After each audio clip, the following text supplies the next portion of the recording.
유월절을 지키러 예루살렘에 가셨던 예수님, 성전에 들어가셨죠. 장사하는 자들 다 내쫓으셨습니다. 그렇게 성전을 정화하셨어요.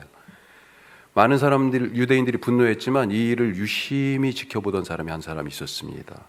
그리고 밤에 조용히 예수님을 찾아왔어요. 누굽니까? 니고데모.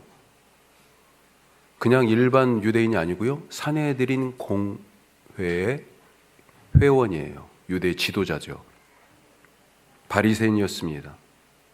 그가 왜 예수님을 찾아왔을까요? 낮에 성전에 있었던 일에 대해서 따지러 왔을까요? 책임감을 가지고? 영적 목마름이 있었던 것입니다. 예수님은 그것을 알아차리고 그에게 하나님 나라가 무엇인지 그 비밀을 알려주세요. 사람은 몸으로 태어나는 것으로 그치지 않는다. 육으로 난 것은 육이요, 영으로 다시 태어나야 한다. 영으로 난 것은 영이다. 몸으로 태어나서 세상 나라에 살듯이 하나님 나라에 살려면 성령으로 다시 태어나야 한다. 자, 이렇게 니고데모의 영적 갈증을 풀어주신 예수님이 이제는 예루살렘을 떠나 주 무대인 갈릴리로 돌아가십니다. 자, 요즘 어디를 갈 때 보통 여러분들 어떻게 하십니까? 저 같은 경우는 지도 앱을 먼저 검색해요. 어머님이 이제 서울에 영등포에 사시니까 갈 때 길이 여러 가지가 있어요.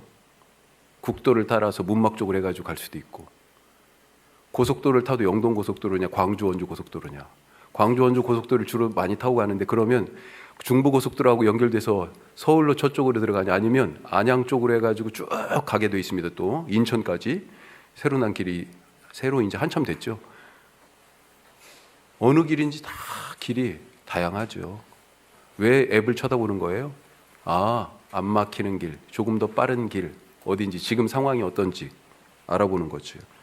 그래서 가능한 덜 막히고 빠른 길을 선택합니다. 자, 그런데 유대인들은 갈릴리와 예루살렘을 오갈 때 빠른 길이 아니라 돌아가는 길을 선택했어요. 우회로를 선택했습니다. 중간에 사마리아가 있는데 그 땅을 밟고 싶지 않았기 때문에 그렇습니다. 이것은 정결과 부정이라는 관점에서 사실은 봐야 되는데, 솔로몬 이후에 나라가 두 쪽 났잖아요. 남북으로 나눠졌습니다. 그리고 나서 북쪽 이스라엘이 먼저 멸망했는데 그때가 주전 722년. 이 주 전이니까 주 예수님이죠. 예수님 전 722년. 즉니 예수님 이전에 700년 전에 지금 나라가 멸망했는데, 그때 이 사마리아 사람들을 데려다가 저 멀리 다른 땅에 살게 하고 어디 알지도 못하는데 다 흩어버렸어요. 그리고 그쪽에 살던 사람들을 여기다 데려다가 살게 했습니다. 강제 이주를 당하고 강제 이주를 시켰어요. 그래서 유대인들이 볼 때는 사마리아 땅 더러워졌다라고 생각하고 있었던 것입니다. 부정한 땅이 돼버렸어요. 하지만 그 땅에서 강제 이주를 다 당한 건 아니죠. 안 당하고 그래도 남아있던 사람들이 있었습니다. 이 사람들 나름 신앙을 지키려고 애썼어요. 자, 유대 사회를 떠받치는 기둥이 두 개라고 그랬죠. 이 사람들도 마찬가지예요. 자, 두 기둥이 뭐예요? 하나는 율법, 또 하나는 성전. 이 둘 사이도 엄청나게 긴밀하게 관련되어 있죠. 자, 하여튼 사마리아 사람들도 마찬가지였습니다. 율법에 해당하는 토라라고 부르죠. 모세오경. 이 사마리아 사람들은 사마리아 오경이라고 하는 자기들의 율법책이 있었어요. 자기들 나름대로의 토라를 가지고 있었어요. 또 예배도 드려야 되잖아요. 그래서 예루살렘은 근데 갈 수가 없으니까 그리심산, 이 사마리아 근처에 그리심산이라고 하는 곳, 그 산에서 거기다 성전을 짓고 예배를 드렸어요. 율법과 성전이 이들에게도 삶의 기둥이었습니다. 나름대로 그렇게 열심히 있는 신앙생활을 하여튼 애써서 하고 있었어요. 나라도 없어졌는데. 하여튼 유대와 사마리아가 이렇게 단절된 역사가 700년이 지금 넘었습니다. 그 기간 동안에 유대인들은 갈릴리와 예루살렘을 오갈 때 사마리아는 부정한 땅, 더러운 땅이라고 생각하고 그 땅을 관통하지 않고 차라리 거기를 밟느니 저쪽 서쪽으로 해안, 지중해 쪽으로 돌아가든지, 오히려 동쪽 요단강을 건너서, 거기는 아예 이방 땅이잖아요. 그런데 차라리 그 땅을 밟고 가겠다 그러고 그렇게 돌아갔습니다. 그런데 오늘 예수님이요, 길을 어디로 잡으세요? 갈릴리로 돌아가시는데 길을 바로 사마리아를 관통해서 갈릴리로 올라가는 이 빠른 길을 선택하십니다. 제자들이요, 아마 놀랐을 거예요. 왜 이 길로? 자, 오늘 첫 번째 말씀 같이 합시다. 새로운 길을 내신다. 새로운 길을 내십니다. 예수님이 유대인과 이 사마리아인들의 오랜 반목을 보면서 자연스럽게 사실 우리가 보이지 않습니까? 예? 남 이야기가 아니잖아요. 성경 얘기를 항상 읽을 때마다 그 분단, 분열의 그 갈등의 깊은 골이 지금 우리 이 시대를 살아가는 남과 북의 모습, 우리 모습 아니에요. 우리는 분단 지금 몇 년입니까? 80년에 가까워 오고 있어요. 70년이 넘었습니다. 예레미야도 유대 백성들이 나라가 망해서 바벨론으로 포로로 끌려갈 때 70년이면 돌아온다고 했는데 이미 우린 그 시간도 지났어요. 그래서 사실은 주님 어느 때까지입니까? 우리가 이런 마음이 있죠. 그런데 이 이스라엘, 지금 성경의 이 사람들은요, 얼마예요? 70년에 10배가 넘는 700년이 지났어요. 700년. 솔로몬 이후에 그때 바로 분열이 됐잖아요. 그래가지고 북이스라엘이 멸망할 때까지 200년 이상이 있었습니다. 또 그러니까 700년에 200년을 더하면 거의 900년, 1000년 가까운 기간 동안에 지금 이렇게 이 반목과 적대와 차별과 이 분노와 이 갈등의 골이 그러니까 얼마나 깊겠어요. 우리가 지금 70년 이고도 남과 북이 전쟁도 그 사이에 했었잖아요. 지금도 교류도 안 하잖아요. 이 갈등의 골이, 이 골이 이렇게 깊은데, 아니 700년이 우리보다 10배는 더 넘은 그 갈등의 골이 얼마나 깊겠습니까? 건널 수가 없어요. 그러니까 사마리아를 통과하는 길은요, 어떤 길입니까? 갈 수 없는 길이에요. 사실은 막힌 길입니다. 그런데 예수님이요, 그 길을 가십니다. 대부분의 유대인들이 가지 않는 이 길은 좁은 길이에요. 협소한 길입니다. 하지만 예수님이 가시는 거예요. 왜 이 길을 가십니까? 거기에 구원할 자들이 있기 때문에요. 뭐라고 말씀하셨어요? 마태복음 9장에 이미 나는 의인을 부르러 온 것이 아니라 죄인을 부르러 왔다. 이게 예수님의 사명이셨어요. 죄인을 구원하러 이 길을 선택하신 것입니다. 구체적으로는요, 오늘 말씀에 나오는 이 사마리아 우물가에 이 여인을 만나려고 일부러 지금 사마리아를 지나가시는 겁니다. 이 여자만 구원받았습니까? 오늘 읽은 말씀 끝에 내가 드디어 예수님 메시아를 만났다 지금 이렇게 얘기하잖아요. 그리고 동네로 뛰어들어갔어요. 동네 사람들한테 가서 데리고 와요. 내가 메시아를 만났다고. 그리고 이 동네가 결국은 전체가 구원받았습니다. 유대인들은 뭐라고 생각했어요? 아, 사마리아 사람들, 아휴, 저 죄인들 구원이 없어. 그러면서 그 땅을 밟지도 않았는데 예수님은요, 죄인이 거기 있어? 죄인이 거기 있어? 그 사람들이 죄인이야? 거기에 구원이 없어? 가서 구원해야지. 그러면서 일부러 오신 것입니다. 건강한 자에게는 의원이 필요 없고 병든 자에게 의사가 필요하다. 그러시면서 가신 거예요. 이렇게 예수님이 가시니까요, 길 없던 곳에 길이 나고요, 막혔던 길이 열리는 것입니다. 나중에 어떻게 됐어요? 처음에 교회가 생겼을 때 제자들이 예루살렘에서 흩어져서 가서 바로 복음을 전한 곳이 어디예요? 사마리아에 예수님이 내신 길을 따라서 먼저 간 곳이 사마리아입니다. 왜 예수님이 이렇게 가시니까 길 없던 곳에 길이 나고 막혔던 길이 열리는 것입니까? 왜 그래요? 예수님이 길이시니까.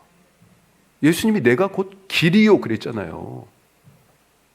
오늘 나의 인생의 길이 혹시 막혔습니까? 예수님이 길이십니다.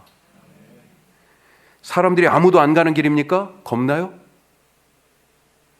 하지만 길 되신 예수님과 함께 가면요, 길이 열립니다. 걱정하지 마시기 바랍니다. 지금 사마리아 여인의 처지가 어때요? 온통 막힌 길입니다. 사방이 길이 안 보여요. 답 없는 인생입니다. 하지만 주님이 찾아오셨어요.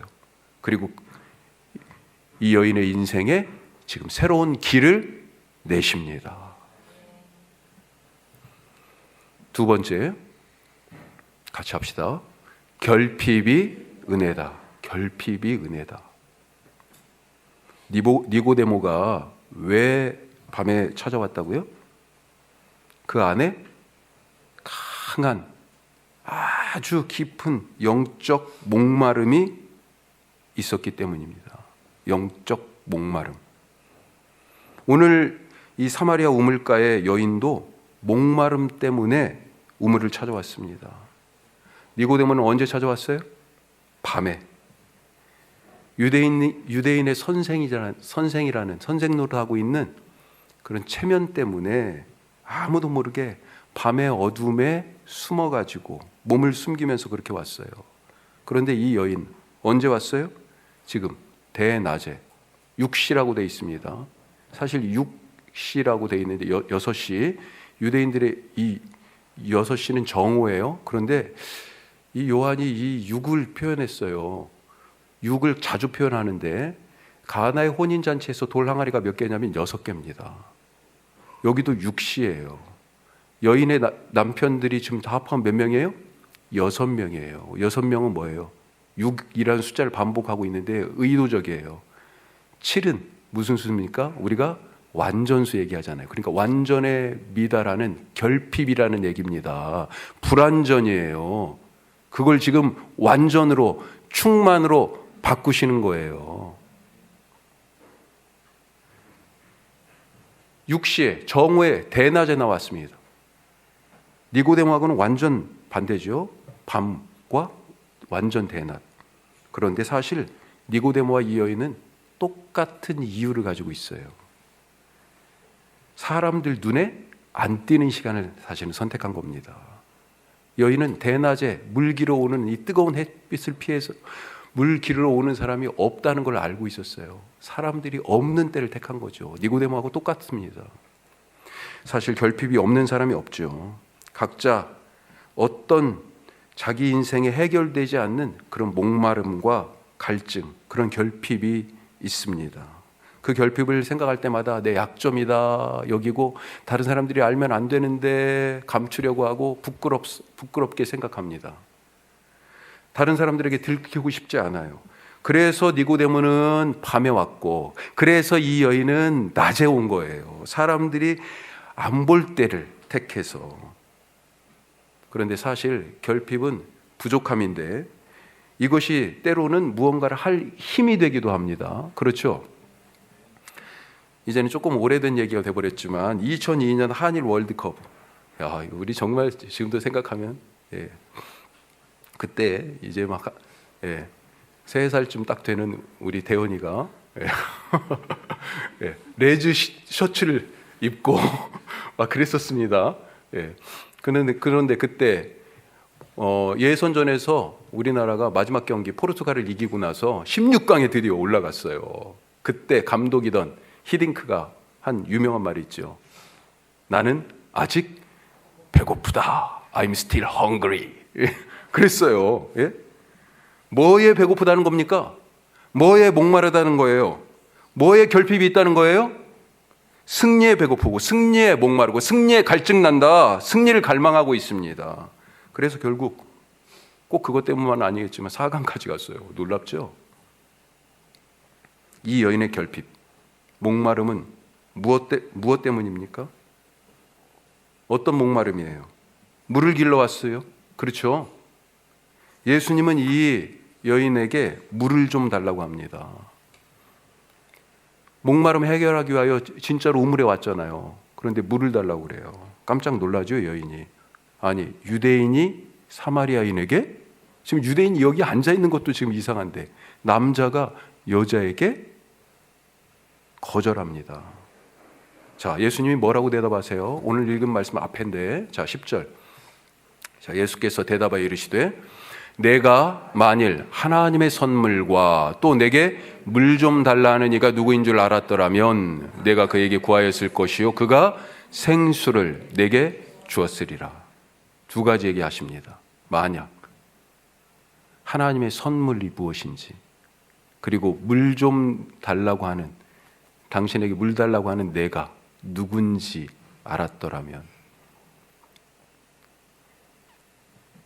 예수님에게는요, 이 여인이 진짜 바라는 하나님의 선물을 가지고 있고 그것을 줄 수 있는 분이라는 것을 지금 말하고 있는 거예요. 그런데 이 여인이요, 그것을 못 알아듣습니다. 어쩌면 비아냥거리듯이 당신은 물 기를 그릇도 없고 이 물은, 지금 우물은 이렇게 깊은데 어떻게 물을, 생수를 떠가지고 준다는 거예요. 완전 못 알아듣는 얘기죠. 그러면서 대뜸 이 우물이 어떤 우물인지 자랑질을 합니다. 어떤 우물이라고 그래요? 야곱의 우물.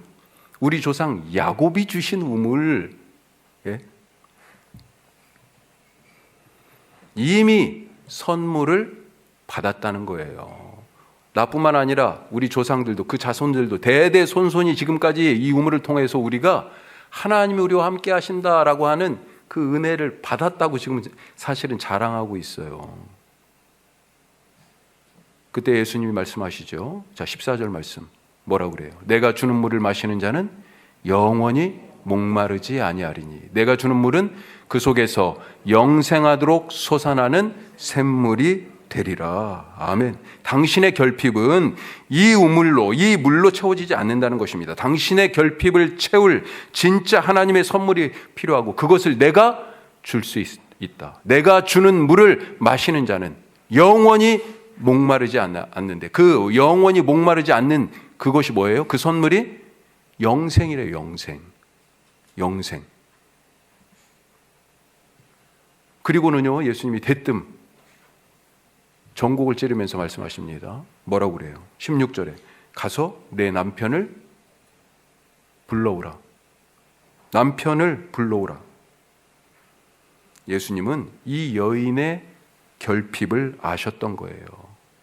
감추고 또 감추고 사람들 눈에 띄지 않도록 그렇게 싸매고 싸맸는데 알고 계셨어요.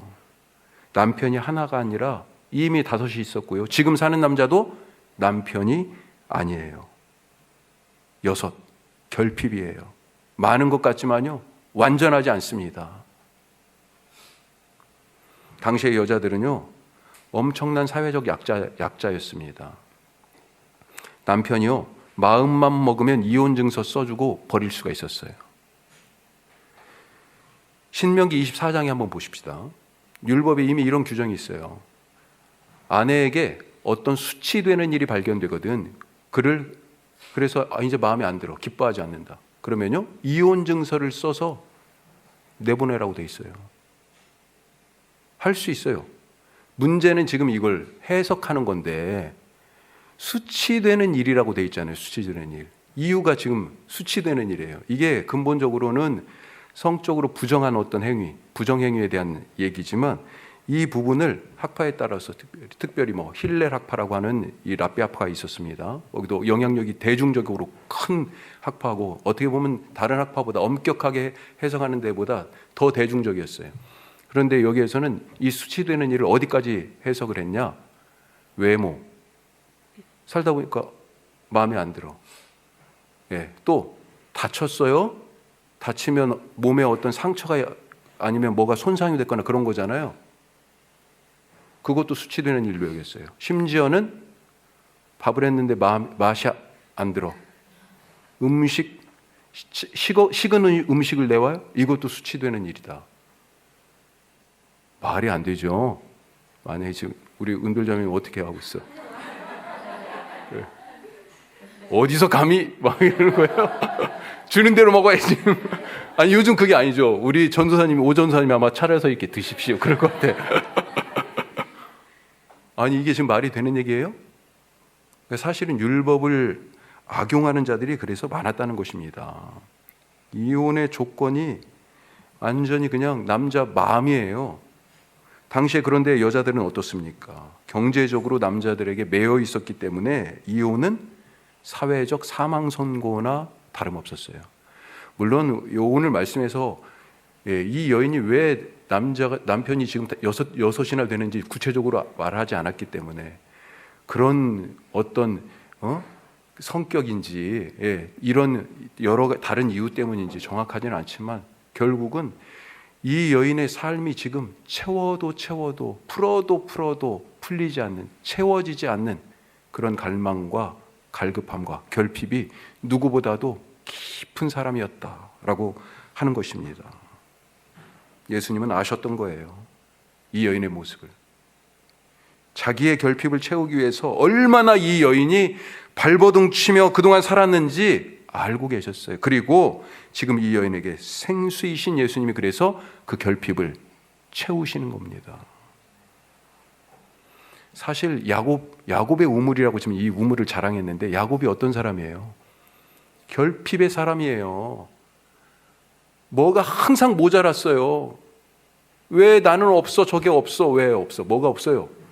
장자권, 아버지 축복. 그래서 형을 속이고 아버지를 속였잖아요. 그 결핍 때문에. 그게 트라우마가 됐죠. 항상 약점이라고 생각했어요. 똑같이 태어났는데 나는 왜 동생이고. 그렇죠? 이게 왜 운명이 돼야 돼? 도망갔잖아요. 그것 때문에. 외삼촌 집에 갔는데 거기서도 또 결핍을 느낍니다. 그래서요, 내가 더 가져야 되는데, 내가 이것도 아직도 부족한데, 그래서요 속입니다. 외삼촌을 또. 그래서 얼룩염소, 얼룩양 이런 것들을 만들어내잖아요. 참 대단한 사람이야 하여튼. 그리고 그걸 가지고 결국은 또 도주합니다. 고향 땅으로 다시 돌아오는데 이제는 오도 가도 못하는 그런 모습 아니에요. 사실은 야곱과 같은 그런 결핍의 사람이 어디 있어요. 야곱이 어떻게 그 결핍을 해결했어요?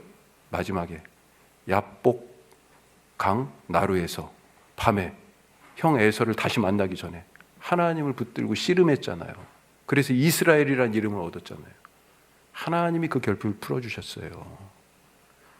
나에게는 어떤 결핍, 어떤 목마름이 있습니까? 그것을 채우려고 얼마나 발버둥을 치고 계십니까? 그런데 발버둥을 치면서 빠져나오려고 애를 쓰는데 그럴수록 더 깊이 수렁처럼 빠져들어가고 있잖아요.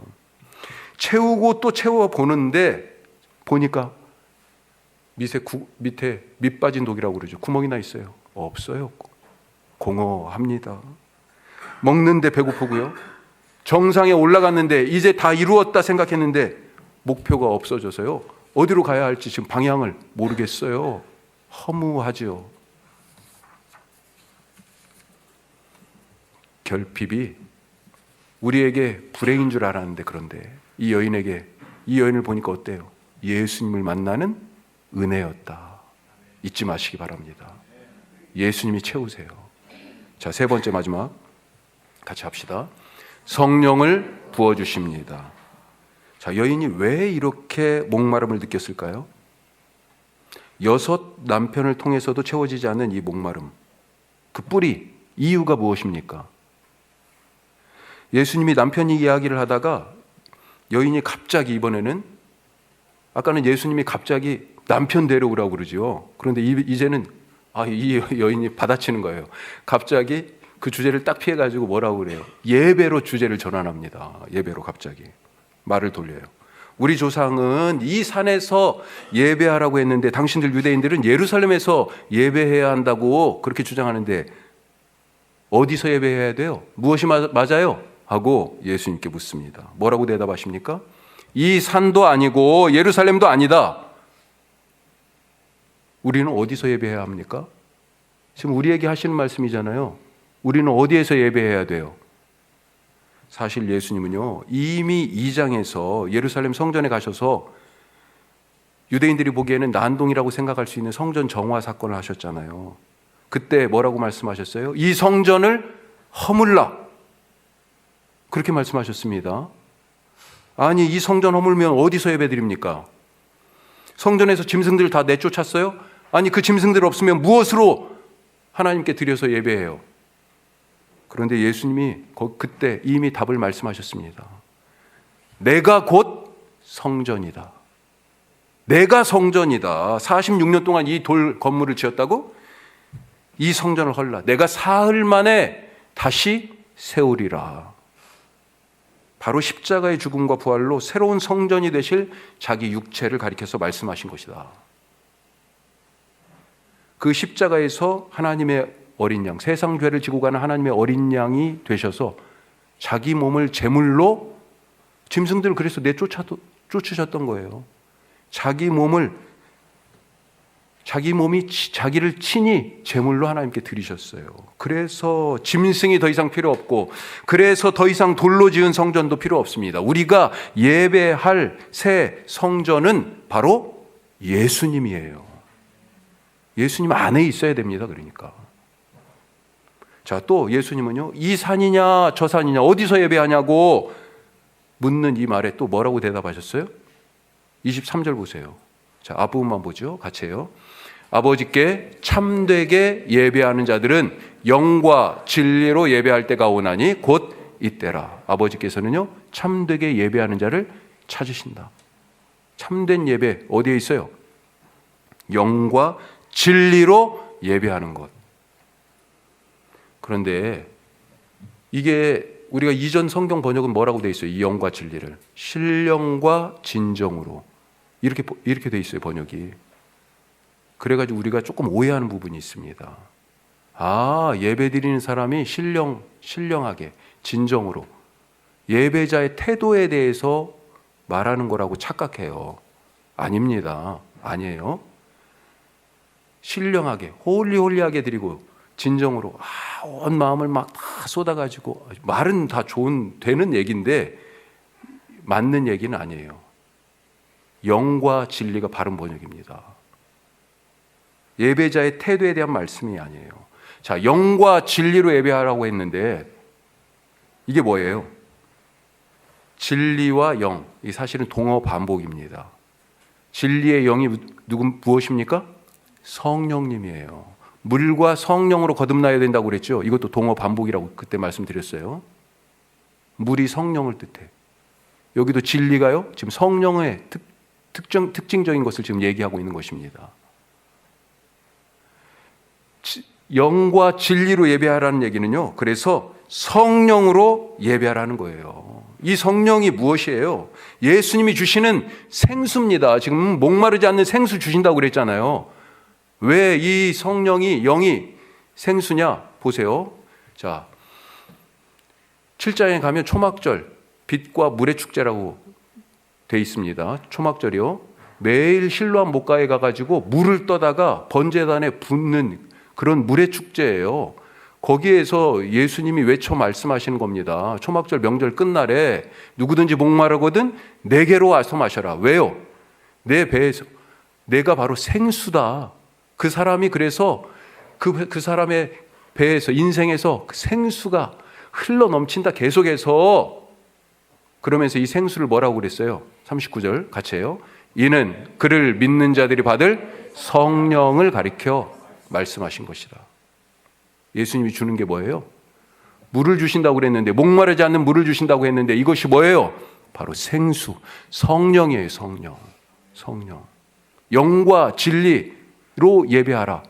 성령으로 예배하라는, 내가 주는 이 생수, 그 성령으로 예배하라고, 그 예배자를 하나님이 참되게 예배하는 걸로 인정하시고 찾으신다는 겁니다.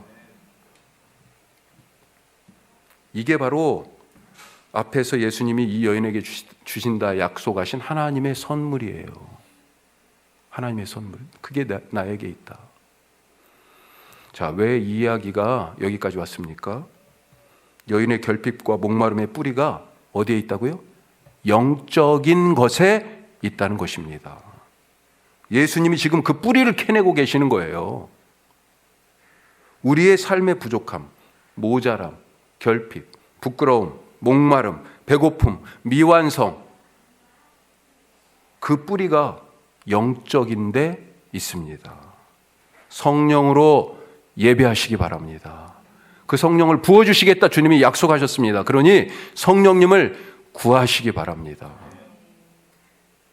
오늘 예수님이 주시는 하나님의 선물, 그 성령을 구하시고 충만하시고 그렇게 하나님을 예배하시기 바랍니다.